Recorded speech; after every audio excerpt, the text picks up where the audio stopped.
prepare to come out of shame's closet. Step number 1, journal. So when you go ahead and journal, you want to focus on your personal objective for coming out. What do you hope to achieve? How do you hope to feel? What do you want to reveal?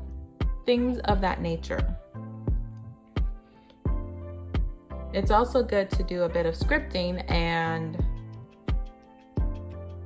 write in the future past tense. For example, what I mean is write how it felt when you came out. Okay? Pretend you're the future self looking back on something you've done, which is coming out of shame's closet, speaking to your abuser or speaking to family members or speaking to friends. How does it feel? What was it like when you did it? What were you wearing? Where were you seated? What was their facial reaction? And try not to make it as scary as you feel it's going to be. Make it something bearable, a result you would prefer to see and experience and feel. Also, you're going to want to journal your fears. Ponder about it. Write what makes you so scared, and also write why those fears may be silly. Write how it might be disproven. Try to prove yourself wrong about what you're so scared about. All right, 2, you're going to want to go write a letter to your abuser or abusers if you have multiple, and keep it to yourself. Let yourself know that it is going nowhere, so you can lay everything out that you can't say while looking into their eyes. Write it all out, all the nitty gritty, juicy details that you want to say, how you want to say it, all the profanity. Find some rage, fake it, I don't know, write it all down. Things that could be in the letter: how you feel, how it's affected you in your life, what was taken from you, all the questions you have. Like, why did you pick me? That was my biggest one. How did you know you could score over me? Whatever. All the questions you have and what you wish. And then you're also going to want to write a letter to yourself about how thankful you are of yourself for freeing pent up emotions and moving that negative energy on out. And how proud you are of yourself for taking such a bold step, and give yourself encouragement as well about confronting or sharing your secret, how you feel, and promise yourself that you will be safe despite what anyone tells you might happen if you speak up. Because we all know about the people in our lives who try and tell us that speaking up is pointless, or that it already happened, or it won't solve anything. No one will believe you. It doesn't matter. Those are just opinions, and those opinions are not real. What's real is how you feel, and you need to express that. 3, therapy with a therapist and psychologist. A more cost-effective route is to call hotlines or go to college campuses and speak to those counselors. Or if you're in high school, speak to your high school counselor or middle school counselor. I think the phone might help you because there's no face-to-face contact there if you're afraid about that. But therapy for sure. For sure. I myself did not trust my therapist. I knew there was something wrong, but I didn't know what it was. I just knew I needed to speak to someone. And my first therapist in college, I did not reveal because she wanted to know a lot of details about me, and I just felt uncomfortable. And we weren't even talking about being molested.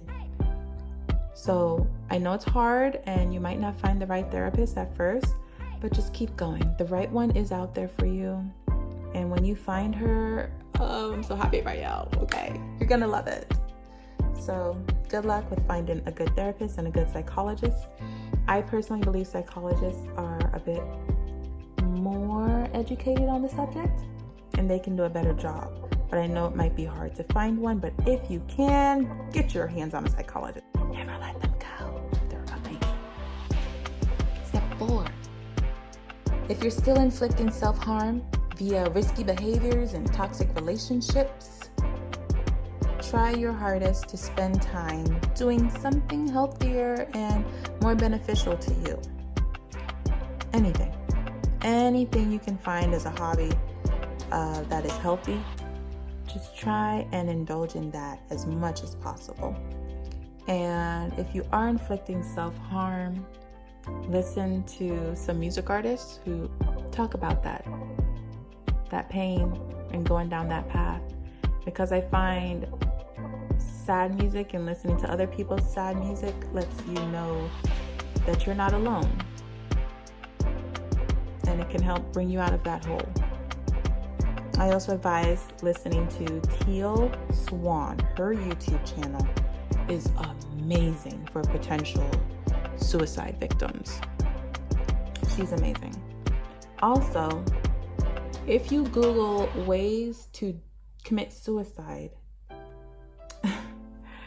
I don't remember the site, but there is a site that will list all the ways that you can kill yourself and why it's bad to do it, and how horrible it is, and the negative effects that can happen, and the type of ways that actually won't work. For me personally, it was very discouraging, so I gave up and I didn't do it. But I did live in a deep dark hole for a while. So if you are feeling suicidal, you can veg out on TV. Find some type of games that distract your mind. Most importantly, get out in nature. Nature. Something about the trees, real grass, fresh air, sun on your skin, water or snow, any type of element outside, it really helps. And also volunteering or helping somebody else. When you feel down, making somebody's day really can cheer you up. And volunteering for an organization, that will just make you feel very fulfilled. And most importantly, it distracts you from killing yourself or hurting yourself. I've been there, I get it. I know, it's tough. And I open my heart to you, okay? I really do. If you can feel my vibes through the screen, I am giving you lots of heart chakra love and a big hug. Method number 5. Visualize yourself doing it and rehearse some things that you'd want to say. Actors do this, athletes do it before a successful game or before a successful scene. You have to really walk yourself through the act of coming out to who you're speaking to, or to meeting your abuser or abusers. Visualize yourself doing it. Strong, bold. Or maybe your voice is trembling. It doesn't matter. Maybe you're crying while you're doing it. As long as you say it. Maybe you have to write it down and give it to them and go hide in the other room like I did. Okay. Whatever. Just visualize yourself getting to the end game of doing it. Hit and send. Saying the words. Sending the email. Do it. Okay? Number 6. Record yourself rehearsing confronting the abusers. And you can go ahead and delete that if you're shy or worried someone might see it. But by recording yourself and listening to it, and then here's the key. Tell your mind that you want to be able to do this. Say, how can we execute this? The mind loves to figure stuff out. So, record yourself and listen to it. Step number 7. Recite affirmations of self-love and confidence on the daily. Listen to them at night. Listen to them in the morning. Listen to them when you're bored. Affirmations of self-love and confidence. I cannot speak enough on this. Just trust me when I say it. It has helped me a lot. And it's a free tool out there on YouTube. It's free. You can even go ahead and make your own affirmations, because those are the ones that work the best. Affirmations that you have heard that you like, and you know which ones you like because your ears perk up.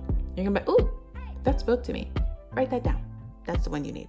Repeat that affirmation while you're washing the dishes, while you're driving, while you're changing diapers, while you're studying, while you're doing hair, while you're working. Just affirmations, affirmations, affirmations. I'm beautiful. I've got this. I'm strong. I did nothing wrong. You know, stuff like that. So, my wonderful survivors, the goal here is expression. The second goal here is practice. Rehearsal, warming up for something that we have built up as a much bigger deal and incident in our minds than it really is. Once you do it, you're gonna feel this letdown of just grounding. Like, I've let the air out the bubble. I've let the air out the balloon. Everything is settling. The dust settles. It's such a different feeling, and I want everyone to experience it. I do. Please message me. Write down messages if any of these steps are unclear, or if you need more descriptions on how to execute any of these things, let me know. Or if you have some of your own, any survivors. I know a lot of people who have already been through this or have their own channels. Maybe you guys have some tips, because I know you guys watch other videos as well. So if you're on here and you've been through this process already, please write down any tips you have for people coming out on how to prepare to come out of their molesting closet. It will be very helpful to everyone. I really appreciate your input. So, my survivors, you got this. Just focus on how amazing your inner child will feel, okay? Just focus on that. Speaking up is self-love. Speaking up rules, okay? Speaking up rules. Speaking up rules. Speaking up is self-love, because speaking up rules. Yeah. Go ahead and like, comment, subscribe, and make sure you get in line to order a book. Why you want to order a book? Because I'm going to try and get commercials out there to spread awareness that children need to be protected, and children need to be warned, and children need to be educated on how to protect themselves against bullies who convince them that their bodies aren't a temple. Okay? I love you, love you, love you. Till next time, I'm out of here.